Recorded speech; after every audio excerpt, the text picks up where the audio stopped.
Bismillah ar-Rahman ar-Rahim. Bonsoir à toutes et à tous. Je suis ravie de vous retrouver pour un nouvel épisode de votre programme Chemin croisé. Dans quel monde vivons-nous? S'afficher, se mesurer, se comparer. Dans quel monde sommes-nous? Envahis par l'extérieur, nous nous sentons déracinés des fois, amputés également de nous-mêmes, de notre singularité, de notre nous. Nos désirs sont dirigés, manipulés, commandés. Nos désirs profonds, insatisfaits, car méconnus de nous-mêmes, puisque nous nous oublions. Nous ne nous écoutons pas et on ne se regarde même pas. Nous sommes anesthésiés par les réseaux, le digital. Il entre dans nos foyers, il entre dans nos chambres, il entre dans notre intimité. Et à partir de là, nous ne gérons plus nos libertés profondes, méconnues, invisibles à nos cœurs, inconnues de nos esprits. Et nous n'avons plus des instants de paix, de silence qui nous permettent l'intimité à nous, à notre être, à notre moi et à Dieu. Nous n'avons ni la liberté de penser, ni la liberté de décider, car souvent, sur nos téléphones, les algorithmes décident pour nous. Le monde digital décide pour nous, en nous remontant des informations que notre cerveau enregistre comme importantes, mais qui, en plus de ne pas l'être, ne sont pas forcément bénéfiques pour nous, ni utiles. Nous sommes vidés de sens, de profondeur et de vérité, et nous sommes dans un immobilisme de pensée absolu et avilissant. Nous sommes guidés sans en prendre conscience. Nos vies ne nous appartiennent plus vraiment, et c'est au moment où nous prenons conscience de notre vraie liberté, car nous avons fait silence pour le réaliser. Au moment où nous prenons du recul et prenons la liberté vraie de décider vraiment, c'est à ce moment-là que nous renaissons. Parce que nous naissons constamment d'instants, de regards, de choix éclairés, de contacts de qualité avec des personnes merveilleuses et d'événements parfaits, parce que de qualité. Parce que nous pouvons naître et renaître à chaque fois que la lumière nous habite, à chaque fois que nous faisons le choix d'être habités par la lumière. Et la lumière nous habite dans la qualité, la pureté et les valeurs, dans la foi, dans la piété, dans l'excellence, parce que nous naissons, nous prenons conscience de la grandeur de Dieu dans des moments parfaits de clairvoyance et où nous réalisons ce que nous sommes et réalisons la subtilité des rencontres, des rendez-vous, des épreuves et leur parfaite importance pour nous, pour notre être et notre entourage et notre vie et notre monde. C'est infiniment grand de pouvoir réaliser la magnificence de l'instant et que cette magnificence est importante pour nous, pour vous, pour le monde. Nous ne pouvons pas passer à côté de la vie. La vie présente dans tout instant. Nous ne pouvons pas vivre sans émerveillement, sans voir et sans sentir l'épreuve partout et sans ressentir comment nous grandissons à travers elle, comment nous grandissons à travers l'épreuve. Ce n'est pas profond de vivre sans vivre, ce n'est pas beau de vivre sans respecter, sans honorer, sans célébrer l'instant. L'instant est dans la simplicité et dans le silence. Il est dans un merci, il est dans un pardon, il est dans les mots simples qui libèrent. Ce n'est pas grand de vivre sans apprendre à dire merci dans l'épreuve et pardon dans l'épreuve. Pardon et merci, des mots libérateurs, des mots qui humanisent et élèvent. Pardon, merci. Qui sait dire merci et sait dire pardon rend honneur à son humanité. Il est conscient de la simplicité de son humanité, de sa foi, et il est conscient du message coranique et prophétique. Le prophète Sidna Muhammad sallallahu alayhi wa sallam nous a enseigné cette simplicité et humanité qui consiste à dire merci et à dire pardon, à savoir être homme et savoir être femme. Il nous a appris cette humanité par ses paroles, ses recommandations, mais également à travers l'épreuve quand nous recevons des messages profonds venant du Très-Haut par amour envers nous. Et à travers ces messages, nous apprenons, nous grandissons et nous nous humanisons.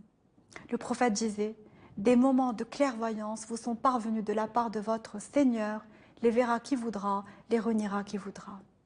Même si nous vivons dans un monde où nous sommes de façon systématique envahis par l'extérieur, il est clair que ce sont ces moments d'intimité à nous-mêmes et à travers lesquels nous nous dépassons qui vont nous permettre de toucher ces moments de clairvoyance. Ce sont ces moments de rencontre avec notre être profond qui nous offrent le pouvoir de voir, comprendre, entendre ces moments de clairvoyance, de les capter. Ces moments à travers lesquels réaliser l'essentiel prend sens. C'est comme si, soudainement, nous faisions une pause quotidienne ou des pauses quotidiennes et à travers elles, nous nous recentrons sur l'essentiel, puis nous structurons nos pensées. Nous faisons le tri, le nettoyage et on redémarre sur de bonnes bases. Car il est clair que même si nous sommes parfois détachés de notre être, la richesse qui nous habite est force. Il suffit de reprendre contact avec elle. Elle est vie, elle est sens de la vie, elle permet la vie. Il est nécessaire de prendre conscience de cette réalité. L'univers interne est passionnant. Il l'est d'autant plus quand il est alimenté et nourri par la gratitude et le pardon. La gratitude nourrit, alimente tout chemin. Elle le nourrit en esprit et en cœur. La manifestation de gratitude et le sentiment de reconnaissance se vit quand nous éprouvons et nous réalisons le goût de ce que nous vivons, de ce que nous sentons et la force de ce que nous réalisons. Ces moments de reconnaissance confirment ce chemin de gratitude, le nourrissent et le pourvoient. Et ce sentiment de gratitude éveille en tout être une forme de sérénité, de joie, de paix qui mérite d'être entretenue. Le fait de se déplacer, d'écouter, de voir, le fait de découvrir, d'apprendre, de partager, de recevoir, c'est magique. Le phénomène de gratitude est une dimension qui ouvre le champ à une élévation spirituelle importante. En religion musulmane, cette dimension de gratitude est forte. En louant l'être, Dieu, en le remerciant pour ses grâces, on prend conscience davantage de ses bienfaits et on consolide cette reconnaissance en conscience. Le fait de voir, de sentir, se rappeler des largesses, des cadeaux, des avantages, des présents insoupçonnés dans la vie nous couvre, fait que ces grâces s'inscrivent dans le subconscient et ainsi permettent d'avoir une vision de la vie axée vers les belles et profondes choses qui la constituent. C'est un apprentissage, c'est un entraînement mental, c'est un mode de vie. Il consiste à observer et à ressentir ce qu'il y a de mieux, ce qu'il y a de beau, et vivre la gratitude pour s'élever en humanité. L'être impénétrable, éternel, Dieu, se suffit à lui-même. Il n'a pas besoin d'être remercié. Par amour envers nous, car il sait la fragilité des êtres humains, il recommande par le biais de ses prophètes la gratitude, car elle permet une éducation intime à la bienveillance et par la suite permet un mode de vie plus axé vers la reconnaissance du beau et du bien, ce qui permet d'embrasser une forme de bonheur. Dieu dit dans le Coran, « Si vous êtes reconnaissant, très certainement, j'augmenterai mes bienfaits pour vous. » C'est une façon également de nous encourager à la gratitude et au remerciement. En fait, la tradition prophétique rappelle que Dieu nous comble de ses bienfaits et nous gratifie d'innombrables bienfaits extérieurs et intérieurs. Et il nous est rappelé dans le Coran, « Ne voyez-vous pas que Dieu vous a comblé de ses bienfaits apparents et cachés ?» Le message est rappelé que l'homme intelligent doit toujours remercier par le cœur, par la langue, par l'action, en obéissant au message révélé. L'imam al-Ghazali, dans l'apaisement du cœur, dit « Les hommes aveuglés et plongés dans l'inadvertance demandent à Dieu qu'il renouvelle sans cesse ses faveurs alors qu'ils ne l'ont jamais remercié. Ils reçoivent, souhaitent plus, mais sans pour autant remercier. » Cette forme d'ingratitude est terrible car elle est oubli, elle est irresponsable. Un sage dit, les sages sont reconnaissants et remercient Dieu dans les épreuves parce qu'ils estiment que dans l'épreuve, Dieu les aime. Et lorsque Dieu leur donne un bien, ils aident, partagent, ils sont plongés dans la contemplation de Dieu. Tous espérons tendre vers cette sagesse. Et dans la sourate 31, Luqman, verset 14, Dieu dit « Rends grâce à moi et à tes géniteurs, tes deux parents. C'est à moi qu'aboutit toute destinée. » Et enfin, dans un hadith prophétique, il est dit « Ne remercie pas Dieu, celui qui ne remercie pas les autres. » Nous pouvons nous demander comment remercier les gens. Car nous voulons remercier Dieu Et donc, comment remercier les gens? Alors, il nous a été enseigné ce qui suit. Le prophète disait qu'il fallait remercier les gens en ayant un bon comportement, être bienveillant. C'est une façon de dire merci.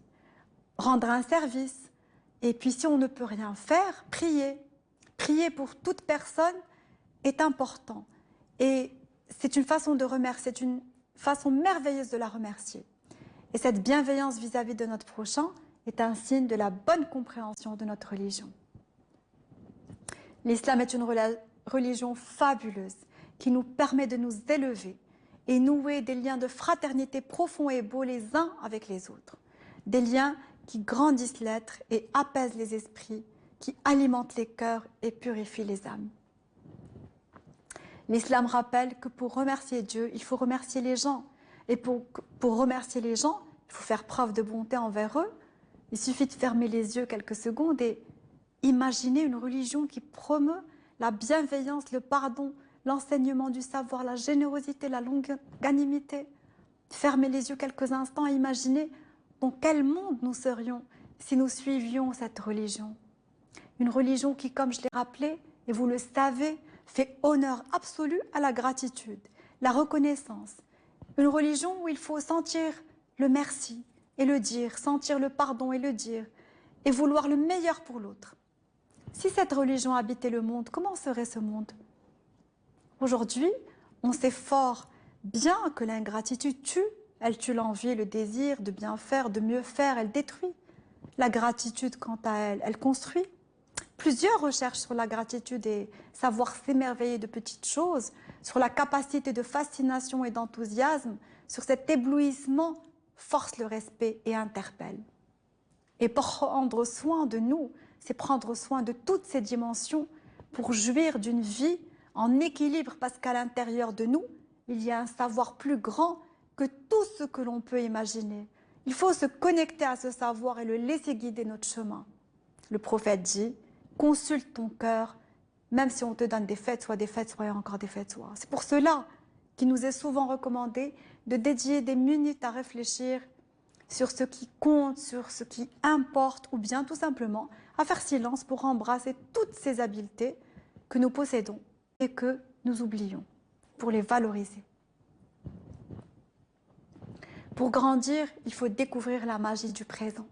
C'est vrai que c'est difficile parce que notre cerveau, nos pensées sont souvent altérées, ils sont obsédés par le passé, obsédés par le futur et souvent cela génère des angoisses, mais la réalité c'est que nous devons justement prendre le contrôle sur les pensées et on prend le contrôle quand nous sommes dans un système quotidien bien structuré de prière, de jeûne, de méditation, de travail, un programme équilibré qui nous permet de nous protéger de tout ce qui pourrait nous nuire. Et en ces moments de méditation ou de prière nous permettent justement ces moments-là de nous reconnecter à la vérité. Nous sommes cette sagesse qui nous habite et nous pouvons faire face à la fragilité, faire face à la faiblesse si nous sommes dans la gratitude permanente. Nous sommes forcément dans la vérité si nous sommes dans cette gratitude-là. Tout sentiment de gratitude permet la magie d'une vie libre, d'une vie pure. La gratitude permet de faire face à toute épreuve, dans l'acceptation, accepter, remercier. Et la grâce qui nous fait vivre a besoin et nécessite d'être peinte et sublimée, rappelée, reconnue partout, pour que réellement tous reprenions contact avec la réalité. Ainsi, notre force intérieure provenant d'amour surgit et dépasse nos peurs, qui, eux, font partie de l'ombre. Cela se fait en remerciant. Prendre conscience de tout et remercier pour l'infiniment petit, parce que l'infiniment petit est déjà énormément grand. Voilà, rien ne nous est dû, tout est cadeau. Et en prendre conscience vraiment, c'est important. S'éveiller à cette réalité, ne pas se perdre dans ce qui pourrait manquer une fois que nous laissons le quotidien nous altérer, mais s'éveiller à ce que nous avons de beau, de vrai, pour grandir encore et ne jamais s'arrêter à ce qui manque. D'ailleurs, j'aimerais vous rappeler une histoire d'un sultan avec son servant et son conseiller qui va lui proposer la règle de 1 sur 99. Voilà, c'est l'histoire d'un homme, d'un servant, qui sourit tout le temps au sultan. Et le sultan est agacé de le voir tout le temps en train de sourire, alors il appelle son conseiller, lui dit « mais j'en peux plus, qu'est-ce qu'on fait ?» Et le conseiller lui dit « eh bien, on va lui faire la règle des 1,99. On va lui appliquer cette règle. Et l'émir demande, mais c'est quoi cette règle? Et le conseiller lui dit, vous verrez. Et un jour, le conseiller, très astucieux, décide de déposer 99 pièces d'or à la porte du servant, la nuit venue. Le servant ouvre la porte, il voit un gros sac plein de pièces d'or et un petit mot écrit où il est dit « Merci d'être qui vous êtes ». Donc le servant prend le sac, il commence à voir qu'il y a plein de pièces d'or et il décide de mettre 10 pièces l'une sur l'autre. Donc voilà, il met une pile de 10, une autre pile de 10, une autre pile de 10. Et quand il arrive à la dernière pile de 10, il trouve qu'il en a 9 et pas 10, parce que c'est 99 pièces d'or. Il s'agace, il commence à faire des calculs. Il réalise que pour obtenir 10 pièces, il lui faut des années de travail. Il réalise qu'il est mal payé. Il réalise qu'il est triste. Il réalise qu'il lui manque une pièce et que cette pièce, finalement, elle est au centre de son agacement, de sa tristesse. Le sourire lui manque. Il ne sait plus quoi faire. Il est désespéré. Il est attristé. Il est fâché. Il est en colère. Il se demande qui lui a volé cette pièce. En fait, au lieu de se concentrer sur les 99 qu'il a, il se concentre totalement sur la seule pièce qui lui manque. Voilà la règle des 99. Le lendemain, il perd son travail parce qu'il arrête de sourire, il ne plaît plus au sultan. 99, c'est tout ce que nous avons et souvent, nous nous focalisons sur le 1 que nous n'avons pas. Et c'est pour ça que c'est important de remercier. Remercier, c'est se souvenir des 99 et ne jamais se perdre dans le manque et les rappels des remerciements révélés par le messager afin que nous prenions conscience de l'infiniment grand existant toujours partout autour de nous, car il n'y a jamais d'infiniment petit, sauf quand nous oublions de remercier. Voilà tout pour ce soir. Merci de m'avoir suivi. Dans l'attente de vous retrouver très vite, même chaîne, même heure, prenez soin de vous et assalamu alaikum wa rahmatullahi wa ta'ala wa barakatuh.